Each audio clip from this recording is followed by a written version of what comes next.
দুনিয়াতে যত অদ্ভুত অদ্ভুত প্রশ্ন সব আপনি মুসা আলাইহিস সালামের মাথা থেকে পাবেন। বিভিন্ন বিষয়ে আল্লাহরে প্রশ্ন করতেন। সাইয়েদনা মুসা আলাইহিস সালাম আল্লাহরে বললেন, আল্লাহ আপনি আমার এমন একটা জিকির শিখাইয়া দেন যে জিকিরটার শব্দ আপনি আর আমি ছাড়া কেউ জানবে না।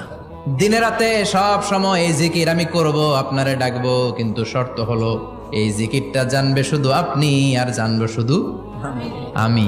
আল্লাহ বললেন, মুসা পড়ো লা ইলাহা ইল্লাল্লাহ। মুসা আলাইহিস সালাম কয়, মাবুদ এটা তো জাতীয় জিকির, সবাই জানে।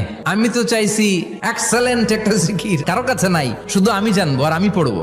আল্লাহ বললেন, মুসা এই লা ইলাহাকে যদি এক পাল্লায় রেখে দাও, তাম বিশ্ব, 7 আকাশ 7 জমিনটারে তুলে যদি তুমি আরেক পাল্লায় রেখে দাও, লা রাজাহাত কাফাতু লা ইলাহা ইল্লাল্লাহ, মুহূর্তের মধ্যে লা ইলাহার পাল্লা ভারী হয়ে যাবে।